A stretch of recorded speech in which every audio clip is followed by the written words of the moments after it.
কি অবস্থা!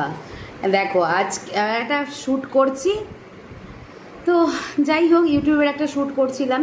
শ্যুট করার সময় আমি কথা বলেছি বাপি মামনির সাথে। এবারে বাপি ভাবছে শ্যুট করার সময় কথা বলেছি মানে তার মানে আমরা নিজেদের মধ্যেও কথা বলবো বলে দুজনে মিলে কথা শুরু করে দিয়েছেন। ভুলেই গেছে যে আমি এখানে শ্যুট করছি।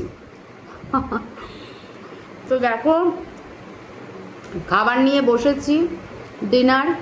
ডিনারে আজকে হচ্ছে পুরোটাই বাইরের খাবার, কোনো জিনিস বাড়িতে বানানো হয়নি।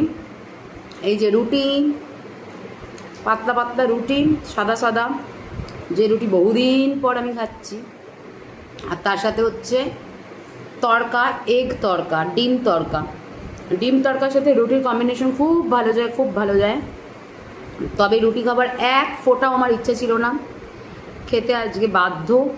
কারণ এত রাত হয়ে গেছে, এখন রাতে যখন যাওয়া হয়েছে দোকানে বলছে কিচ্ছু অ্যাভেলেবেল নেই। যাই হোক এই দুটো অ্যাভেলেবেল ভাগ্যিস ছিল, খেতে পাচ্ছি তো। তবে তরকাটাকে পুরো এ ক্লাস দুর্দান্ত হয়েছে। যাই হোক খেয়ে নিই, চলো। বাপি তরকার মধ্যে দিয়েছে গাজর দিয়ে, ও না এটা টমেটোটা এমন মনে হচ্ছে যেন গাজর দিয়েছে।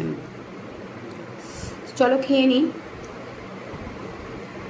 তোমাদের কার কার বাড়িতে পুজো ছিল, রান্না পুজো ছিল গতকাল আমি জানি। কে ইলিশ মাছ করলে, অনেকের আবার মানে ভেজ রান্না পুজোও হয় আর কি, নিরামিষ রান্না পুজো।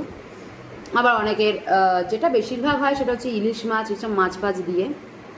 আমাদের বাড়িতে নেই রান্না পুজো। কচু শাক, ইলিশ মাছ কাদের কাদের বাড়িতে রান্না হয়েছে জানাও তো। চলো টাটা, গুড নাইট, শুভরাত্রি। সকলে ভালো থেকো, সুস্থ থেকো, সকলকে ভালো রেখো।